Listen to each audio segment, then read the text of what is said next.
noite a todos, nesse final de dia meio friozinho que está. Mais uma vez aqui estamos reunidos para a nossa live, para recuperar um pouco das saudades que tenho lá da nossa casa de oração, da Fraternidade Espírita.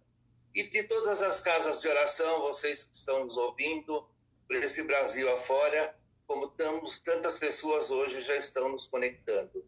Obrigado por isso também. Eu abro essa página dizendo assim: Primeira Epístola aos Coríntios, capítulo 6, versículo 19 a 20. Acaso não sabem que o corpo de vocês é parte de Deus?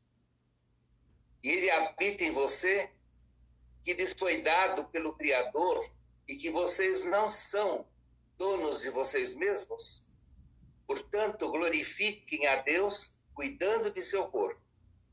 Não precisa nenhum comentário, porque está muito claro, pautado na nossa palestra de hoje, na nossa live de hoje, que é as drogas e as consequências no corpo físico, perispírito e espiritual. As palavras nesse momento agora estão com o Dr. Sérgio Rigonati, que nos dá o prazer de fazer essa página para nós. Obrigado a todos. Muito boa noite a todos. Para mim é com muita satisfação que encontro aqui, né? Osmiro, Yuri, todos vocês aí, alguns que eu só conheço através mesmo dessa live, não é? Então nós vamos falar do problema das drogas, né? A primeira coisa que nós devemos pensar é que quando nós estudamos o ser humano, nós precisamos estudá-lo sobre várias vertentes. A primeira vertente é a vertente somática, quer dizer, o nosso corpo, como bem delimitou aí o Osmir através do Evangelho, não é verdade? É o nosso soma, o nosso corpo. Depois vem outra vertente, a vertente psicológica, o nosso mundo íntimo, a coisa íntima dentro de nós, a maneira como nós vemos o mundo, os nossos traumas, os nossos desejos, as nossas angústias, os nossos pesadelos individuais. Depois o social, porque o homem é um animal social, onde nós nos inserimos socialmente, não é verdade? Quem são os nossos amigos? Qual o ambiente que nós preferimos viver? Depois vem o aspecto cultural. O aspecto cultural, que é muito amplo, no nosso caso aqui, interessa o subaspecto cultural da religião, não é? A religião, se nós tivéssemos encarnado em Dubai, provavelmente todos nós seríamos muçulmanos ou sofreríamos algumas perseguições, não é verdade? Mas nós nascemos no Brasil, que é uma terra de ampla liberdade, e foi onde o Espiritismo conseguiu lançar raízes profundas, principalmente sobre o aspecto religioso. E depois disso vem o aspecto espiritual, que sobrepuja a religião.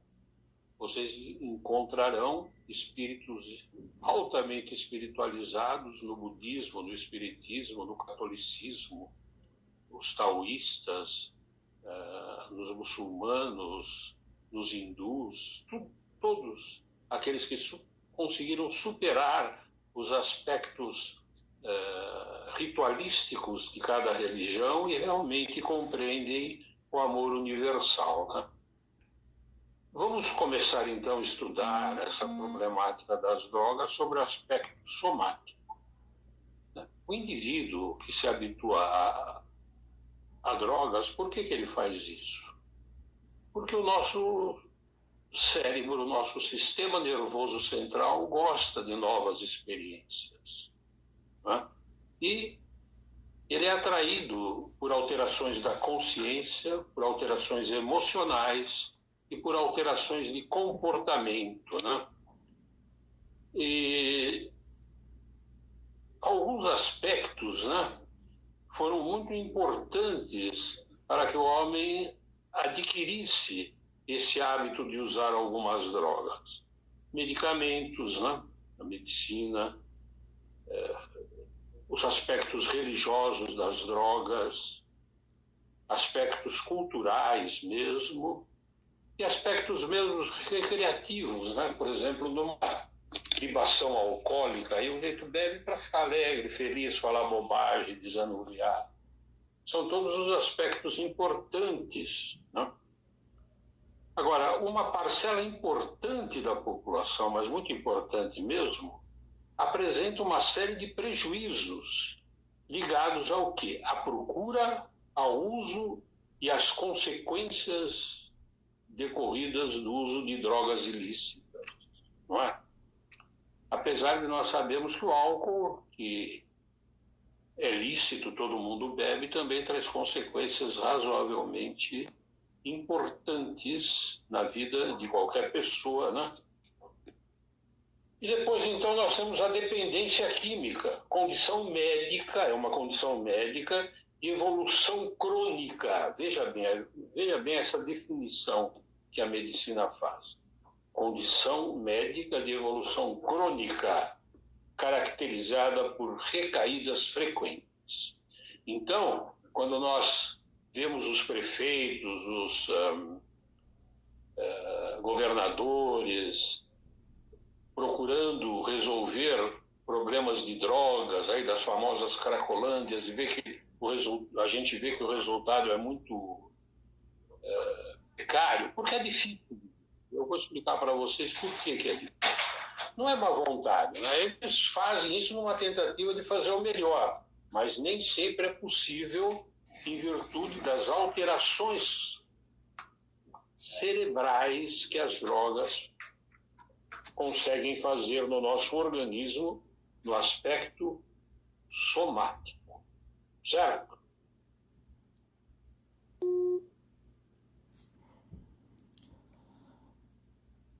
Pessoal, caiu aqui a internet, vamos aguardar um pouquinho, vou tentar reconectar eles novamente. Um pontinho lá. Caiu na nossa internet? É a nossa que caiu.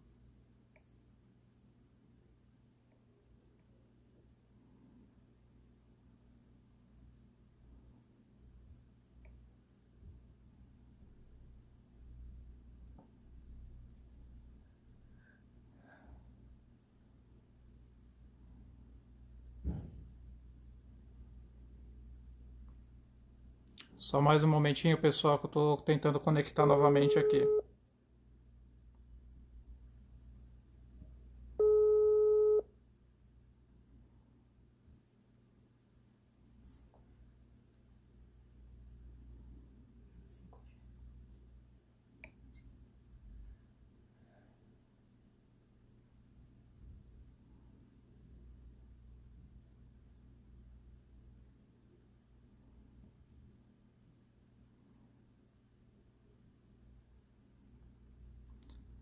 Oi, Osmir, nós estamos ao vivo aqui ainda, tá? O pessoal tá todo escutando aqui, eles estão aguardando. Eu vou tentar conectar o Sérgio novamente. Mas, O pessoal tá escutando, tá? por favor. Estou no ar aí. Vamos lá. Então, Só um momentinho, deixa eu ver onde Sérgio. foi que eu parei. Só um momentinho que eu Pois vou esperar pro pessoal aqui.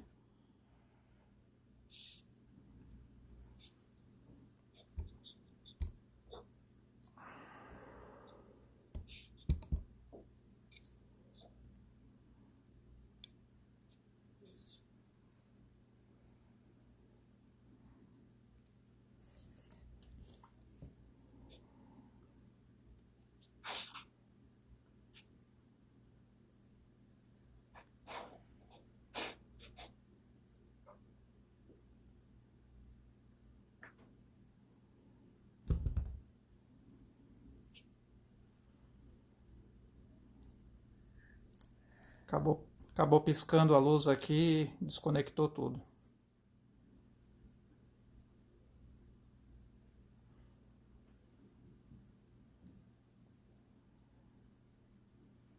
a internet não anda boa, né? Tudo está fazendo. Talvez haja sobrecarga, né? Bom, Sim. retornou. Vamos lá, podemos continuar agora. Bom, então, levando à compulsão, né, essa procura imoderada pelo uso de drogas, né, ocorre a perda do controle, né, do uso, e quando o indivíduo não pode alcançar a droga e usá-la, ele é impedido se impede o acesso à droga, o que acontece? Situações emocionais negativas acontecem, ansiedade, irritabilidade, agressividade, né? Agora, o que é importante frisar para os jovens aí é que ocorrem alterações estruturais e funcionais duradouras, que nós denominamos tecnicamente de neuroadaptação, com o famoso cigarrinho, certo? E com vários outros problemas, né? Então, existe esse sistema de recompensa cerebral. Esquematicamente, o que é? Esse sistema é responsável por atribuir prazer a determinados comportamentos, né? Por exemplo, a sobrevivência da raça humana, o que nos traz prazer? Não é? Comer, tomarmos líquidos em quantidade suficiente, o sexo, a procriação, né? Ter filhos, ter sobrinhos, ter netos, tudo isso nos traz prazer, que é a manutenção da raça, certo? Agora,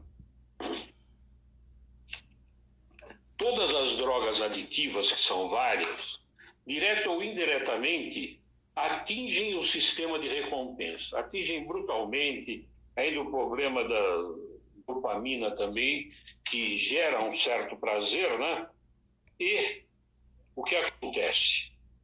Acontece que a pessoa não consegue mais ficar sem a droga, consumindo cada vez mais, se afastando muitas vezes da família, não conseguindo raciocinar. E o que é interessante que nós notamos é que muitas vezes, quando ele consegue, ele pode entrar em surtos psicóticos graves, e quando ele consegue se liberar de todo esse uso de drogas, aquele indivíduo inteligente que faz isso, ele não tem aquilo que se chama pragmatismo útil, isso é, a capacidade de ganhar dinheiro, né? De fazer um trabalho útil a si e à sociedade. Então, isso é muito importante, a gente ver as consequências futuras do uso de drogas, né? Bom, eu não vou... Todo esse sistema de recompensa é relativamente complexo, né? Mas, né, gera comorbidades psiquiátricas. Sabe o que é comorbidade psiquiátrica? É quando uma doença surge pelo uso de drogas. E quais são essas doenças? Né? São várias. Síndromes demenciais, o indivíduo pode levar a demência, transtornos psicóticos, transtornos depressivos, transtornos ansiosos. Né? E quais são essas substâncias de uma maneira geral? Assim, né? Eu vou citar algumas, eu até escrevi para não me perder. Nicotina, ópio, maconha, anfetaminas, alucinógenos, benzodiazepínicos, solventes, enfim, uma série de coisas, né? Essas medicações psiquiátricas aí, o Zolpidem, que o pessoal achava que não causava dependência, também causa dependência. Então precisa tomar muito cuidado com isso. Essa é a parte somática. Agora, eu estou sendo bem resumido para dar tempo de nós fazermos algumas perguntas, né? Chega o perispírito, né? O perispírito nada mais é do que uma matéria mais fluídica, é outro nível de vibração, mas ele é orgânico, de acordo com a doutrina espírita, e tem uma certa organicidade. Então, o que acontece? Esse sistema de recompensa atinge a parte perispiritual. E dentro da doutrina espírita existe, então, aquela situação descrita pelos nossos mentores e que a gente acaba até acreditando mesmo, né?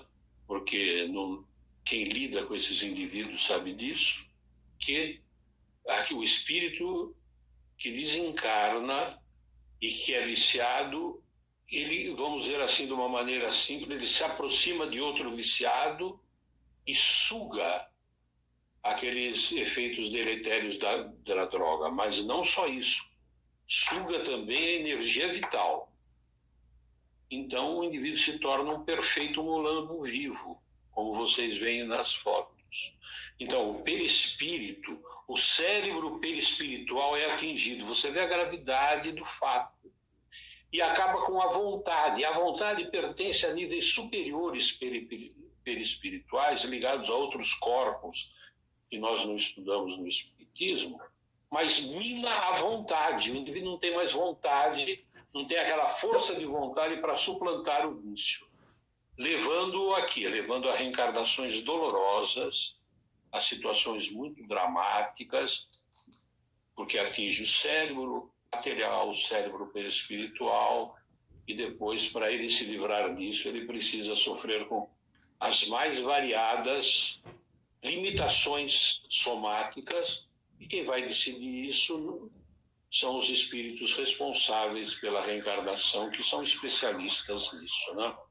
Então, vê como atinge tudo isso e provoca realmente uma parada do progresso espiritual, vamos dizer assim, né? Porque ele vai ter, toda a energia dele vai ter voltada para aquilo para ele poder superar essa perda da vontade de progredir. Não é verdade? Isso é comum em várias religiões, essa perda de vontade de progredir espiritualmente. O indivíduo fica jogado aí numa situação, mesmo que a família o ampare, ele fica numa situação de dependência total, e é uma coisa muito triste. Geralmente, quando a família ainda tem alguma propriedade, com a morte dos pais, geralmente esse pessoal perde essas propriedades e acaba na miséria. Então precisa tomar muito cuidado. Então agora que eu fiz esse é um resumo, né? Essas breves pinceladas, podemos ir às perguntas, vocês não acham? Pode ser. Pode. Muito bom. Temos perguntas? Tem. Só estou retornando aqui, só um momentinho. Vamos lá. A Jussara, ela fez 3 perguntas em uma, que eu vou, na verdade são 3 perguntas separadas, mas eu vou juntar em uma aqui que é o mesmo contexto, tá? Ela fala que ela conhece uma pessoa que fuma maconha há 40 anos. Hoje essa pessoa tem 64 anos. Todas as manhãs ao acordar, essa pessoa tosse muito. Ela escarra, é horrível. Depois passa o dia, passa e o dia segue normal sem essa tosse. Aí ela pergunta: quais são as possibilidades dessa pessoa ter problemas mentais, psicológicos e físicos? E se essa pessoa pegar a Covid, seria difícil ter cura? Bom, veja bem, cada caso é um caso, né? Mas as estatísticas demonstram que algumas pessoas são resistentes a determinadas drogas mais leves, como é considerada a maconha. Mas precisaria fazer um exame psíquico dessa pessoa, né, para ver o que está acontecendo no raciocínio dela, um exame físico para ver o que está acontecendo naquele pulmão e quais os efeitos da maconha em si. Assim, de uma maneira tão superficial, seria um chute no escuro, né? Eu não costumo fazer isso. Então, precisa avaliar. Agora, que vai ter consequências, sim. Agora, quais serão, ele não sabe, não é? Até fazendo um comentário, a gente que vive na cidade grande, com a poluição, o pulmão já fica todo bagunçado. Imagina se você colocar fumaça direta para dentro, né? Independente de ser de maconha, de fumo normal, qualquer outra coisa. Exatamente.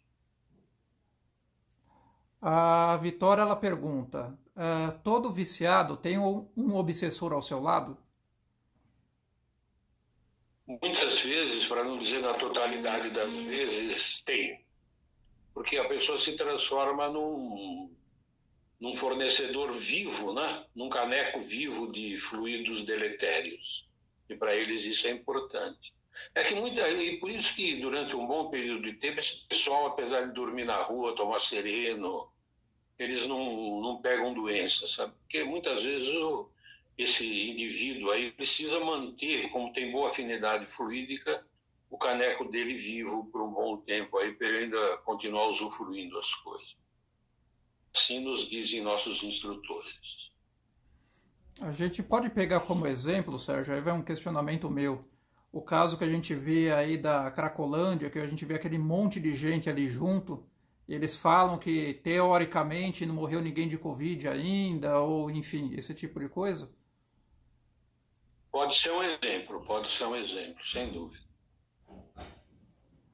A Juliana, ela pergunta: já vi casos de adolescentes que sofreram gravíssimas consequências pelo uso de êxtase. Como funciona essa droga no organismo? Olha, ele realmente afeta diretamente o sistema de recompensa e queima os neurotransmissores cerebrais, levando realmente a um estado muito precário, né? E podendo levar à morte, sem dúvida nenhuma, atingindo os centros respiratórios, centros expressórios.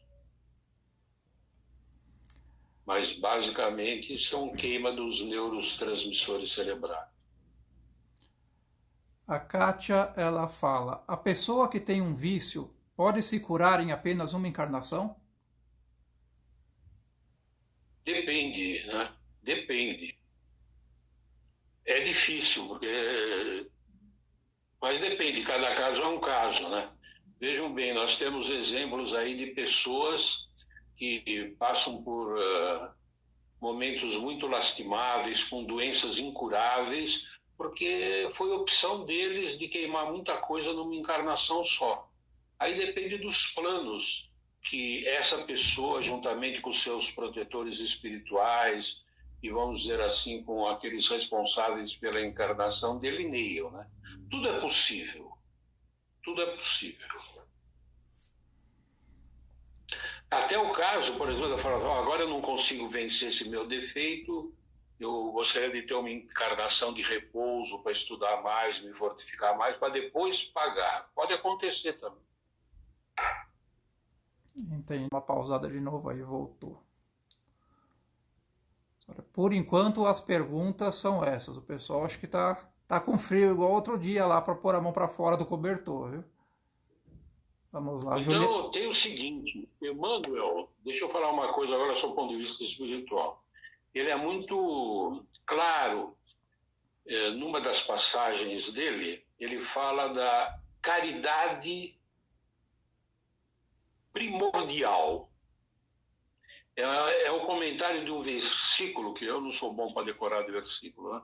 Mas de uma das epístolas de João, do apóstolo João, que eu não me lembro. Ele fala que nós devemos fazer muita caridade, nós devemos ajudar os outros, devemos fazer grandes doações se nós pudermos. E a doação é sempre proporcional às nossas posses, não é verdade? Mas, se nós não fizermos caridade conosco mesmo, através da reforma íntima, através do domínio dos nossos vícios, ao domínio dos nossos impulsos, ao domínio das nossas crises de raiva, não procurando, por exemplo, interceder na vida alheia, não desprezando os outros, porque a gente traz coisas das outras encarnações que a gente percebe pelos nossos atos atualmente, né? Então, é isso que Emmanuel fala. Se nós não nos transformarmos interiormente, né, nós sempre teremos grandes decepções na parte espiritual.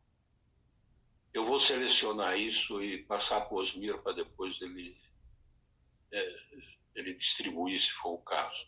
Mas está lá bem claro isso, entende? Então nós devemos tomar muito cuidado. Então, por exemplo, se o cara me oferece um cigarro, eu não fumo, né? Eu não aceito, porque eu sei das consequências que isso pode trazer. De repente eu gosto, né? E mudo o meu sistema de recompensa cerebral, Você imagina o desencarnar impregnado, né? O fulano morre impregnado de nicotina ou impregnado daquela substância da maconha, etc. E depois, quando ele vai comprar na famosa biqueira, você pode saber perfeitamente, né? Qualquer um sabe que aquilo não é um dos melhores lugares para ter uma boa vibração, na verdade. Já ali ele pega uma carga razoável. Sérgio, o que você nos diz, que mensagem você poderia nos dar para aquele jovem ainda na flor da idade que teima, os pais já alertaram, os mentores espirituais, que geralmente são espíritas, né? Eu me dirijo a eles.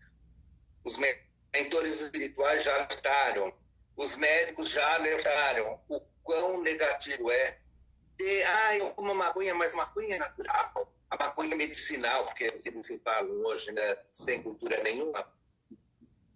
O que você disse, o que você pode dizer para esse jovem, para o futuro deles, para a família que um dia terão, as consequências nos filhos? Existem tratamentos de terapia cognitivo-comportamental que ajudam bastante. Chama-se TCC, Terapia Cognitivo-Comportamental. Mas precisa fazer com gente boa, né? Com gente que tem diploma nisso daí. Então, ajuda bastante. E depois, a parte religiosa também é muito importante. Inclusive, quando existem lugares aí onde a pessoa se isola para não ter tentações, mas, veja bem, quem dirige são religiosos. Nós temos lá no Bairral a comunidade deles, que é dirigida por espíritas, temos comunidades dirigidas por pastores e por sacerdotes católicos, inclusive eles foram os pioneiros, e que realmente funcionam muito bem. Mas muitas vezes há necessidade de tirar daquele ambiente e colocar em outro ambiente, né? É muito difícil isso. É muito difícil. Aliás, para dizer da dificuldade, o pai de uma amiga nossa, que me contou esse caso ainda hoje, que todos vocês conhecem, mas ela pediu um certo sigilo, e eu não vou dizer o nome dela, até gostaria de falar, porque o pai dela foi realmente um indivíduo muito interessante. Ele fez um convênio com o pessoal aí de um abrigo uma dessas clínicas que recebem os indivíduos que usam drogas, ofereceu emprego para 100. Emprego, carteira registrada, ordenado. No primeiro mês, muito desistiram, receberam ordenado e já voltaram para as drogas. Bom, desses 6, depois de 6 meses, só 3 continuavam trabalhando. Ou seja, a dificuldade que é vencer tudo isso. É interessante. A gente tem mais perguntas aqui, pode ir colocando?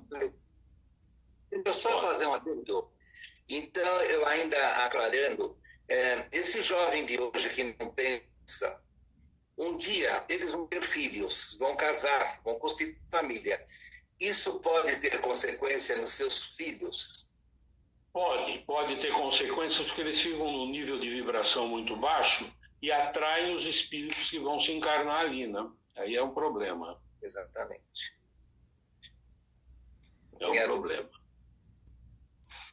Vamos lá. Fala, Yuri. A Juliana, ela pergunta: por que os pais sempre fingem que não vê que os filhos usam drogas?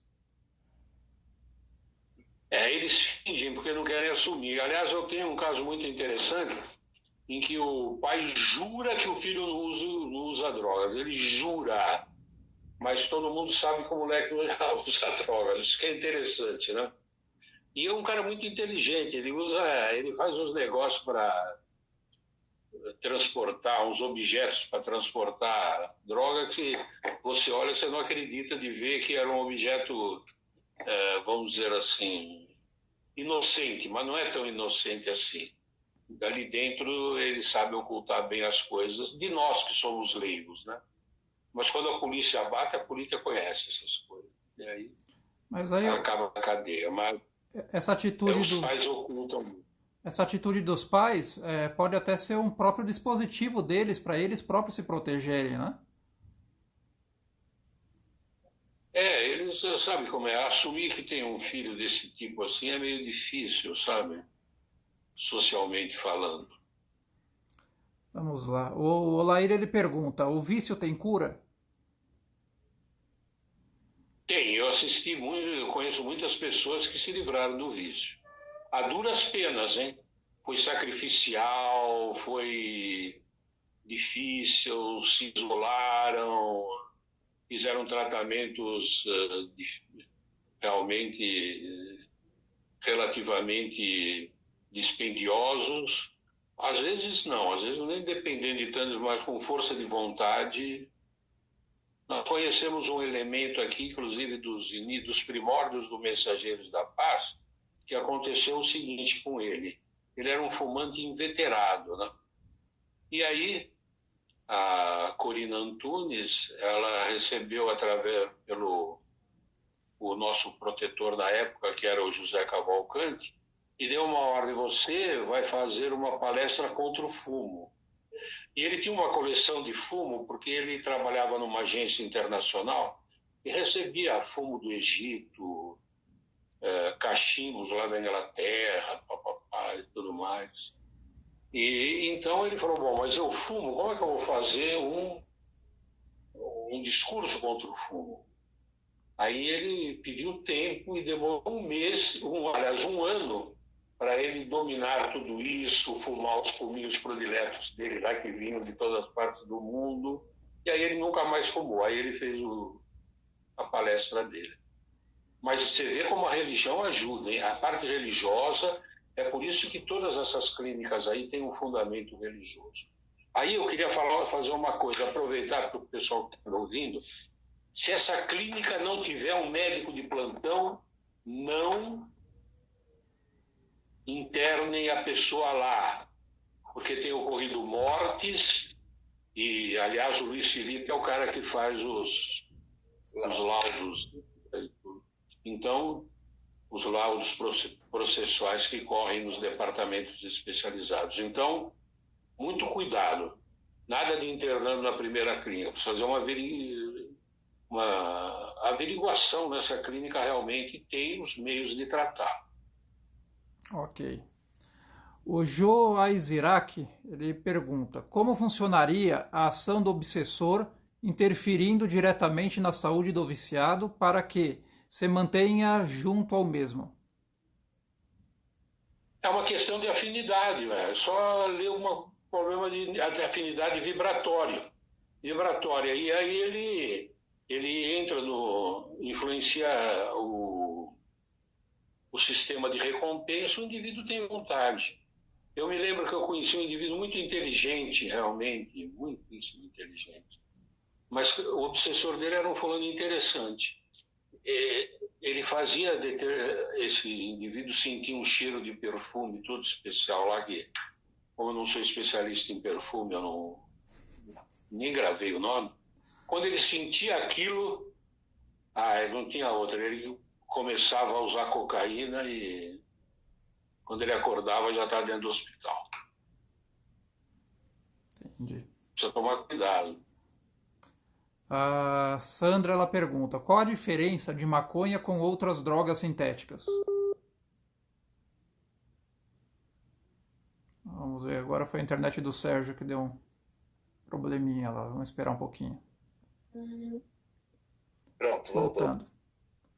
A Sandra ela pergunta: Mais alguma coisa? sim. A Sandra ela pergunta: qual a diferença da maconha com outras drogas sintéticas? Eu não estou ouvindo, Yuri.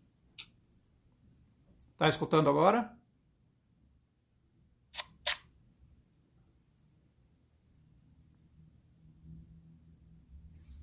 Tá escutando?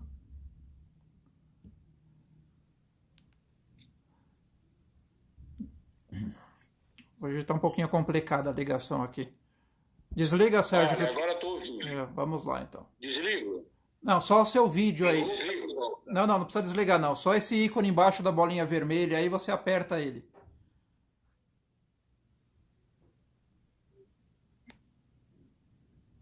Da bolinha vermelha aqui. Isso. Ou aperta a bolinha vermelha, mesmo que eu te conecto de novo aqui. É que eu não estou vendo bolinha vermelha, né? Nenhuma. Aperta a tela. Seu Yuri. Põe o dedo na tela que ela aparece. Dedo na tela? Isso. Dá um toquezinho na tela.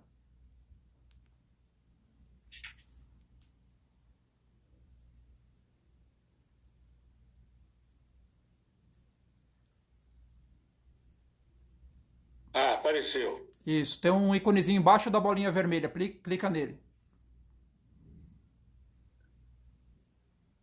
Aqui.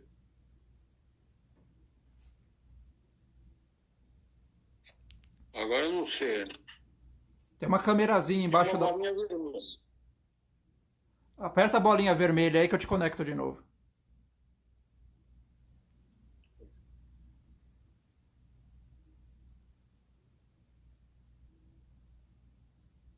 Eu estou vendo aqui, ó, envia uma solicitação para participar ao vivo, é isso?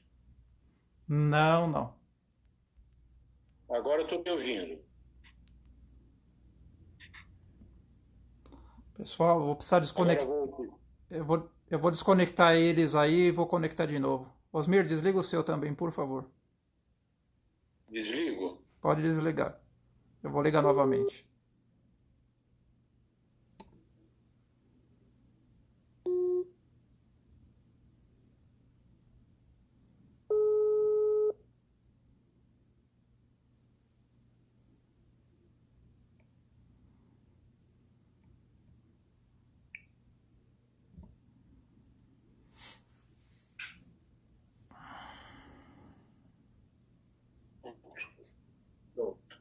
Pronto. Repete a pergunta, Sandra.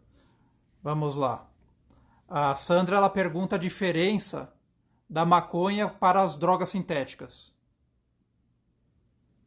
Olha, no fundo, a maconha e as outras drogas, eles têm uma formação, não digo semelhante, mas atingindo esse núcleo de... Todos eles atingem o sistema do prazer, entendeu? Agora, as fórmulas, eu não tenho aqui comigo, eu nem decorei, né? Essas fórmulas químicas, quem entende bem são os bioquímicos, né? Eles decoram lá os carbonos, os nitrogênios que aparecem nisso daí, eu não sei. Mas todas atingem o núcleo do prazer, tá? Certo. Só um momentinho.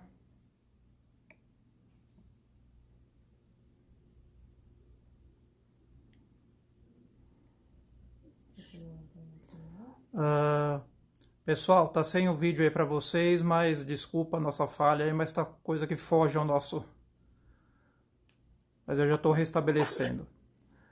A Kareníssima, Sérgio, ela pergunta se a pessoa que teve o vício nesta encarnação, ela vai carregar esse vício quando ela falecer. Se ela não controlar os seus impulsos, vai. Aí ela tem que fazer um tratamento lá em cima, né? Ou lá embaixo, não sei.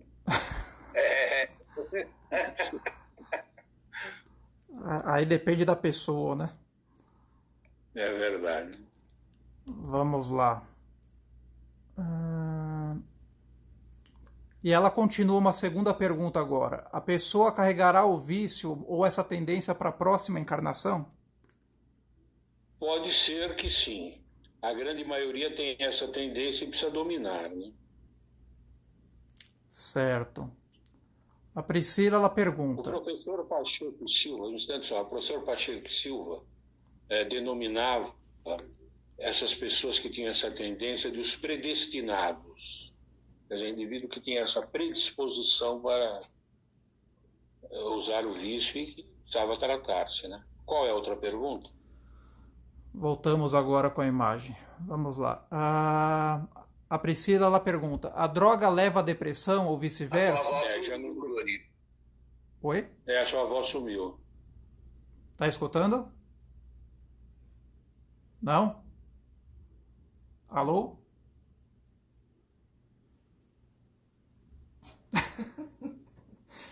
Pessoal, hoje está complicada a coisa. Tá difícil Eu hoje. acho que não querem que a gente Põe fale os das seus drogas avós. hoje, viu? Para mim, não. Agora sumiu outra vez para mim. Tá escutando agora? Não Não? estou ouvindo. Desconecta, Osmir. Vou te conectar de novo.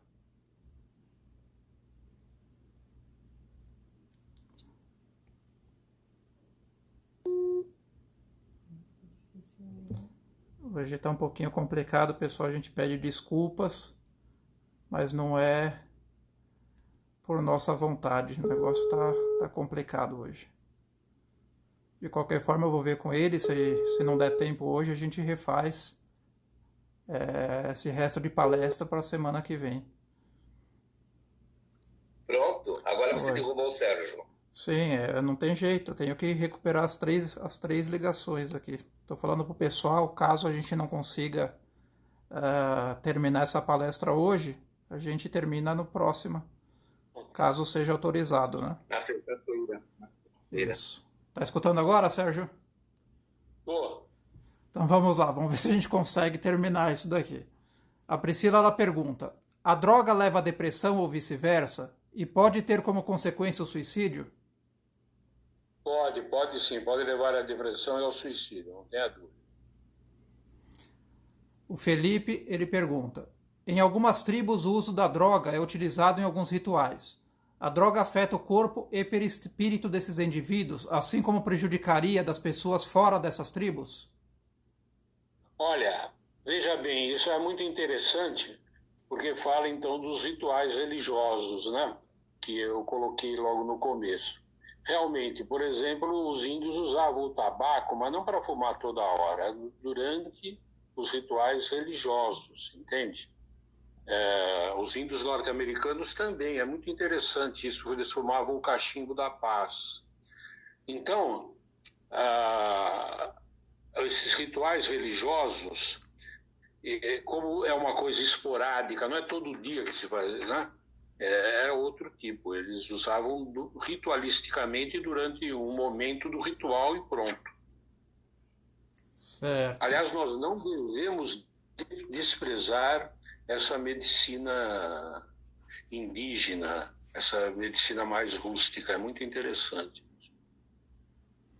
O Joyce Iraque ele fala: o usuário de drogas é considerado um suicida?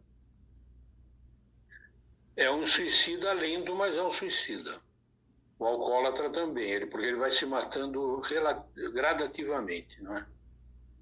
Pelo que a gente estuda, né, vocês podem dizer melhor do que eu, acho que qualquer atitude que a gente escolha para nossa vida, que degrade nosso corpo, enfim, acaba sendo considerado mais ou menos um suicida, inconsciente ou não, mas um suicida, seria isso? Exatamente. A Jussara ela pergunta: uma pessoa viciada há 40 anos terá muita dificuldade para sair do vício, né? Só com muito esforço. Essa pessoa que citei já tem muita dificuldade de se relacionar. É muito baixa estima. Porque acaba afetando os circuitos cerebrais mais sofisticados, né? Aí as coisas são mais difíceis. Certo. A Cristiane ela pergunta: como fica o perispírito de um fumante inveterado após o desencarne? Ele tem ajuda para o vício na vida espiritual? Lógico, é só ele fazer uma prece. Nós devemos saber o seguinte: todos os nossos pedidos, através de uma prece sincera, são atendidos, desde que esses pedidos não nos prejudiquem. Um pedido para a saúde sempre é ouvido. Certo. A Geisa Joia, ela pergunta: o chá de Santo Daime, que é alucinógeno, pode ser considerado droga? Olha, esses rituais do Sandaimon aí tem que tomar muito cuidado, porque na maioria das pessoas realmente não é aquele momento do uso, né? Onde a pessoa pode ter alguma visão dita paranormal. Mas, estão me ouvindo? Sim. Sim. Mas, se o indivíduo já tem predisposição para um transtorno psiquiátrico, meu caro, a doença aparece com bastante impulso e rigor. Crimes famosos, né, acontecem sobre isso. É só acompanhar, né? Certo, A morte do Glauco, por exemplo. entendi. O teu vídeo tá pausado, Sérgio, mas estamos no finzinho. Tá? A gente tá escutando o que você tá falando, tá? Só pra gente Certo. conseguir terminar as perguntas aqui. O Ricardo, ele fala: eu já levei muitos artistas aos shows e 98% usam drogas. E o que ele fazia era uma oração e pedia proteção. Aí ele questiona se esse é o passo correto realmente. Ele pode fazer uma oração para usar a droga faz o mesmo efeito, né? É isso que eu entendi, que foi Não, assim, não né? o Não, Ricardo. é o Ele usava a seguinte, droga. ele é um chofer, que ele tem um ônibus, e esse ônibus é alugado por bandas de músicas. E esses músicos, eles usam a essência da droga, mas ele, como motorista, ele abomina, ele não usa. Então ele faz orações, o que é vital para Sim, ele. aí ele se protege, né? Ele se protege. Faz ele muito bem de orar, viu? Pode até levar um galinho de arruda no bolso. Certo. Ótimo. Vamos ver se tem mais perguntas aqui. Tô rolando aqui, pessoal, só um momentinho. Isso, as perguntas eram essas mesmo. Até que deu tempo, a gente tem aí 5 minutos para terminar. Então, Pode falar, Sérgio, usa a palavra. não, eu ia falar que realmente que a pessoa não deve abandonar, sob hipótese alguma, o aspecto religioso do tratamento das drogas. É isso que eu queria falar. Que é Sérgio, primordial. uma pergunta que ficou. E aquele que é médium e usa drogas? É um imprudente, né? É um imprudente porque em qualquer tipo de mediunidade, possivelmente exceto a inspirada, sempre usa um pouco de ectoplasma, né? Então, veja bem, se essas substâncias deletérias impregnam o ectoplasma, esse ectoplasma atinge o corpo humano de uma maneira brutal. Violenta. Agora, se tiver alguma coisa de efeitos físicos e usar droga, aliás, o médium de efeitos físicos precisa tomar muito cuidado, né? No uso de álcool, no uso de drogas, nos ambientes em que ele vai, né? Porque senão a coisa fica difícil. Nós já temos tido experiências nas reuniões de desobsessão, a qual você participa, e muitas pessoas que usam drogas, o álcool, seja o que for, o espírito atuante no momento, o extra desencarnado, ele fica preso, ele fica imantado no corpo físico da pessoa. E é uma coisa estranha, a gente olha como se fosse uma pele em cima da outra, um rosto em cima da outra. É uma complexidade, é uma afinidade tão grande que já se tem a mediunidade como ação desenvolvida, né? E o médium faz isso, é um grande perigo. E acontecem barbaridades por aí, crimes, etc, etc. É verdade, é verdade. Então, as perguntas foram essas aí. Eu acho que a gente. Ah, chegou mais uma pergunta aqui. Eu acho que dá tempo da gente fazer. A Cristiana ela pergunta: e os médiuns de Umbanda e Candomblé que ingerem as bebidas nas giras? Como fica o perispírito? Não tem Olha, problema. o candomblé não tem gira, vou deixar bem claro. Pode falar. É verdade, o candomblé de quem tem gira é Umbanda. Mas é muito interessante, fizeram pesquisa sobre isso, viu? Eu assisti isso, eu vi acontecer. O sujeito pegou, ele não pegou pinga para beber, ele pegou absinto. O pessoal sabe o que é absinto? Sim. Absinto é uma bebida que Vitor Hugo descreve assim, que as mulheres usam para tirar verniz velho de móvel e os homens para beber. Pra você fazer ideia como é que é o grau alcoólico disso daí, né? Ele disse que... E o jeito bebeu, ele bebeu 3 garrafas ou litros, sei lá, né? Sabe onde sai isso daí, nesse médium feito? Saiu nas fezes. Entendeu? Porque há mecanismos de proteção. Há mecanismos de proteção.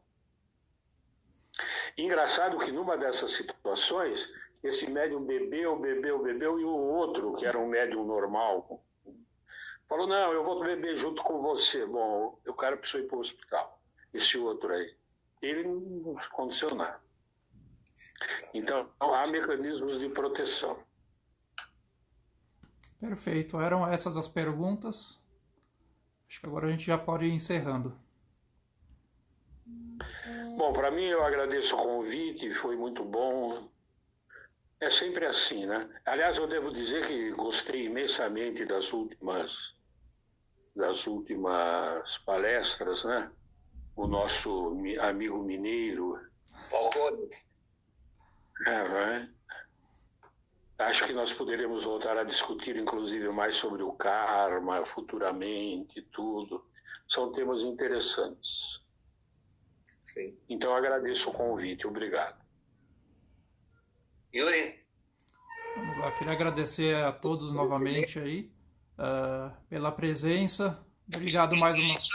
Obrigado mais uma vez ao Sérgio aí por nos ajudar aí a estar passando um pouquinho de sabedoria para todos nós aí. E estamos aí até sexta-feira, né? Até sexta, então. Até sexta. Bem, eu agradeço a todos. Talvez na sexta-feira, não vou prometer, porque se aparecer outro orador, será. O tema está como o lar dentro do centro espírita e o centro espírita dentro do lar. Foi uma indicação do Falcone, que é muito importante isso, viu? Porque a gente chega no centro espírita e esquece do lar. Fica tudo santinho. Chega no lar, vira tudo diabinho e esquece do centro espírita. Isso é verdade. É um tema bom para médium, para espíritas. Então, eu deixo um abraço a todos, agradeço a todos que estão nos ouvindo. Peço desculpa, mas a internet está difícil mesmo, porque está todo mundo, ninguém pode sair, está todo mundo fazendo suas lives, e não é só os espíritas. É lives de bate-papo. A nossa amiga Márcia Rocha, por exemplo, ela vai me matar. De domingo à tarde, à noite, né, depois das nossas palestras, todos, ela se reúne com a família. Como? Cada um na sua casa, porque não vou para a casa dela, ainda mais que ela teve o Covid, e todo mundo as visitam pela internet. É uma coisa boa, viu? Isso daí a gente faz, eu faço com os parentes que eu tenho lá no Rio de Janeiro. Bem, agradecemos a todos e eu vou convidar alguém para fazer a prece. Quem será, Sérgio? Quem será? Você quer que eu escolha alguém que está assistindo aqui ou não? Eu ia escolher a Solange. Quem? Eu ia escolher a Solange para fazer o Pai Nosso. Pode ser. Solange, o Osmir está te convidando para fazer a prece. Está te convidando para faz o Pai Nosso. Então vamos rezar o Pai Nosso. Pai nosso que estás no céu, santificado seja teu nome. Venha a nós o teu reino. Seja feita a tua vontade, assim na terra como nos céus. O pão nosso de cada dia dá-nos hoje, Senhor. E perdoa as nossas ofensas, assim como nós perdoamos a quem nos tem ofendido. E não nos deixes cair em tentação, mas livra-nos de todo mal, porque tu sois o poder, a glória, assim seja. Assim seja. Graças a Deus.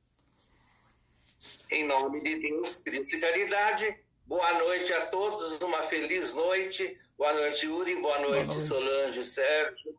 Agora nós vamos comer os nossos lanchinhos, né? Para a geladeira, eu estou com fome. Então, Boa noite. Boa noite a Bom todos. apetite. Até logo. boa noite. Tchau.